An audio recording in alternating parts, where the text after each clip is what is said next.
What does it mean for you to actively and publicly live your faith in community with others in society? Well, I think it's really important to live out my faith in Canada amongst the neighbors, the community that I live in. And that really means obeying the tenets, following the tenets of my Christian faith. That means things like caring for people, recognizing the diversity in Canada and celebrating it.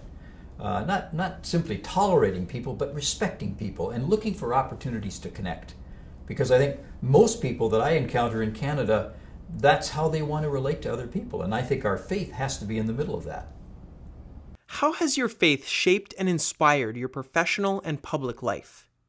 Well, my Christian faith is just at the very heart of the work that I've been so blessed to do. It's about caring for children especially, but families, adults around the world, concern for the world's poor, and how to make a difference in their lives, and at the same time to be changed ourselves in that engagement. So my Christian faith has been absolutely in the middle of that. That means, is my understanding as a Christian, that I'm doing my best to follow the precepts and the actions of Jesus, and I want to live that out here in society in Canada. In your experience, why is it important that expressions of religious faith be present in the public life of Canada? The majority of Canadians practice a faith of some sort. So I think if we don't acknowledge the various religions in our country, we're ignoring a huge part of the population. But at the same time, I think it's important that there's an understanding of diversity. There are people who are practicing faith, people who are somewhat critical of that, people that simply don't think it's relevant to them. And we have to find common ground between us. And even people who would say they're not part of an organized religion, I think most people agree there's a spirituality, there's a spiritual reality that they relate to. So I think it's important to acknowledge this.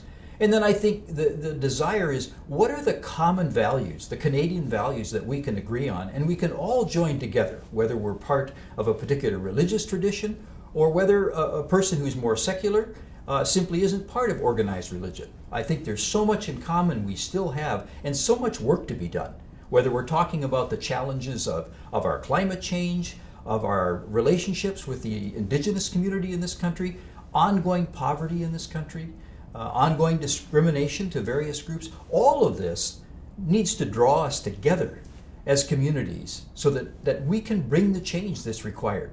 I think that's an exciting opportunity for us here in Canada. How can your experience of living your faith in the public square offer inspiration to young Canadians seeking to do the same? Well, I think the next generation, young Canadians, obviously are critical for our future. And I like to say that every generation has to make their life, their country, their community their own. Older people like myself, we can obviously offer some advice, but I think in the end, it's the young people who have to do this. And hopefully, we old people are living our lives in such a way that there is something that they can learn, and hopefully there's some things that they would want to follow that we have done right.